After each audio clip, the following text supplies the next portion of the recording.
You know, and thinking of the theme, Water's Edge, this story is about coming up to the edge, being afraid to jump in. So I had this interview with a 20-something casting director. Let's call her Kimmy. Kimmy has low-budget science fiction movies shot in Bulgaria. Movies like Man with a Screaming Brain. She and I chuckled over some amusing items on my resume from my youth, like the time when I played girl in shower. And then she fixed me with a piercing gaze. And she said, "Tell me something I don't know about you." I knew what she was getting at. I was supposed to say something like, "Oh, right, I can hang glide." Or, "I can rappel down a mountain," or, "I can hit a moving target with a lethal weapon." The kind of skills that would be useful if you are cast in a low-budget science fiction movie shooting in Bulgaria. I did not have any of those skills. So the only thing that I could think about, to talk about, was what I was going to be doing the next day. So I blurted out, "Well, tomorrow I'm going to be arrested." Excuse me? For civil disobedience, like Gandhi. At that moment, Kimmy appeared to receive an incoming call. "I have to take it right away," she said. "It's urgent." She waved me out of her office. Yeah, I knew I was never going to Bulgaria. In the car, I continued the conversation that I would have had with Kimmy if she had let me. I often have these types of conversations in the car, and I think this is very common on Angelinos. We are alone a lot in our cars on any given day, and we are desperate for human contact, real or imaginary. So I said to the imaginary Kimmy, "Kimmy, civil disobedience is when you break the law to protest something you think is wrong, and you get arrested, and you get on TV or in the newspaper, and people see you, and they read about you, and they think, oh my God, if that person actually got arrested because they cared about that issue so much, well, maybe that's something I should care about." Yeah, I could tell even the imaginary Kimmy was not listening. That's really unfortunate, because civil disobedience is one of the most effective strategies for change ever devised. And I had participated in civil disobedience a couple of times, but I yet to be arrested. Okay, let me explain. The first time that I was almost arrested was in 1987. I was part of an anti-nuke group, anti-nuclear weapons, and the head of our group was Eve Ensler, who later became famous for writing the vagina monologue, but at the time she was not famous. So anyway, so I was living in Manhattan, and so our group and Eve Ensler and a bunch of other groups, like 70 people in all, we went to Lower Manhattan before dawn, pitch black, 4 a.m., and we took the ferry over Staten Island, and we tied ourselves to a chain link fence with ribbons and flowers. This fence surrounded the construction site where the Navy was planning on building a port for the battleship Iowa that could carry nuclear weapons. Yes, the Navy was just going to park the nuclear weapons there in New York Harbor. What could go wrong with that? So we were protesting and singing. We sang the John Lennon song, "All we are saying is give peace a chance." And then the police came and ordered us to disperse. Okay, I untied myself and I went home. No, because at the time I was acting in television commercials. That was my living, and I was afraid that a company like, Procter & Gamble, say, wasn't going to hire me anymore to sell their dishwashing liquid or whatever if I had a criminal record. This was going to be a felony. It was on federal property. Yeah, everybody else went to jail. I was so jealous.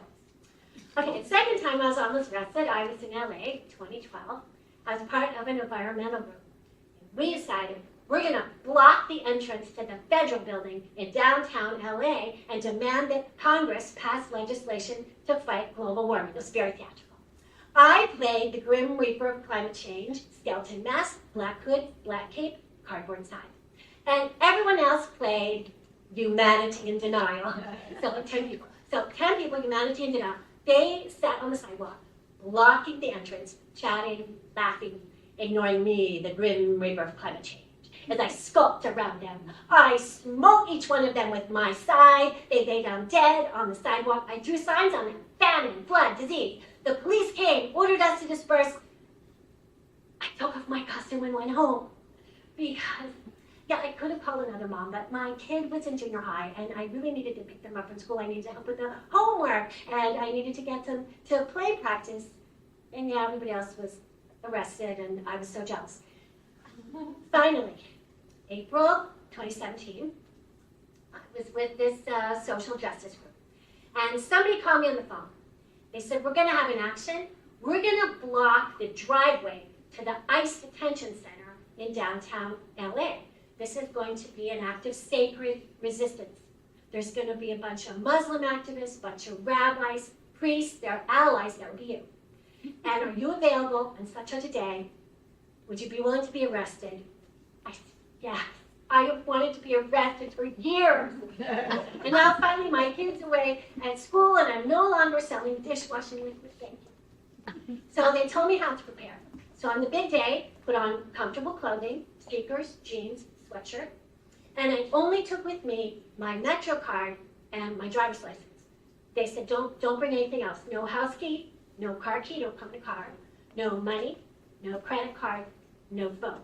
Because when you're booked at the jail, they take all that stuff. You might not get it back, or it could take a long time to get it back. Just don't bring any of that. So I live in the San Fernando Valley where public transit is abysmal. So I set out, like a half-hour walk to the bus, and then I took a train all the way down to Union Station, and I walked over to the church in Alvera Street where everyone was meeting. There were like 300 people in there. And the priests were strumming guitars, and everybody was singing that Holly Near song. We are a gentle, angry people. And then we all marched over to ICE, and we blocked that driveway. The driveway where the vans go out to pick up undocumented folks. The same driveway where the vans go back in with terrified people inside. Our organizers have done an amazing job. They had all the press. They had the guys with the big TV cameras on their shoulders. They had the journalists in their notebooks. Again, very theatrical. We made a big circle blocking the driveway. And first, into the circle came the Muslim activists. They did prayers with us, and they said, be the one that you are waiting for. And then into the center came the rabbis. They're wearing their yarmulkes and their prayer shawls. It was the third day of Passover, a time when Jews are reminded of their duty to help those who are captive or oppressed. And so the rabbis did a little bit of a Passover Seder with us, with matzah and cups of wine. And then into the center came the priests in all their vestments, and they were carrying buckets of water, white cloths, because it was also Maundy, Thursday, the day when Jesus washed the feet of the disciples.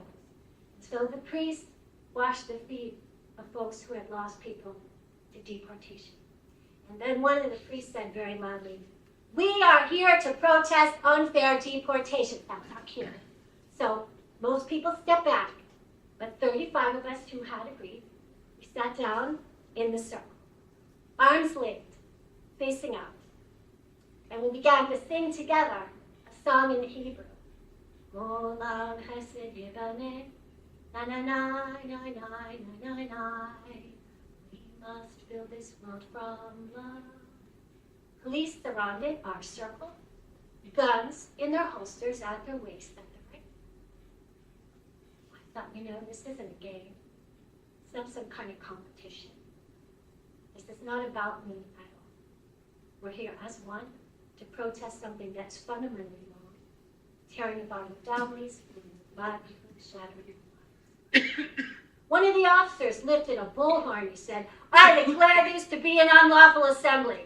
I demand all those assembled disperse. If you do not disperse, we have the right to use lethal weapons. Whoa. This was the moment for me to get up and go, as I had the other times. I remained seated, as did every person in the circle. And we began to sing another song. Somebody's hurt my brother. It's gone on far too long. We were asked to stand. Our wrists were zip tied, and we were made to climb into the vans. And we continued to sing.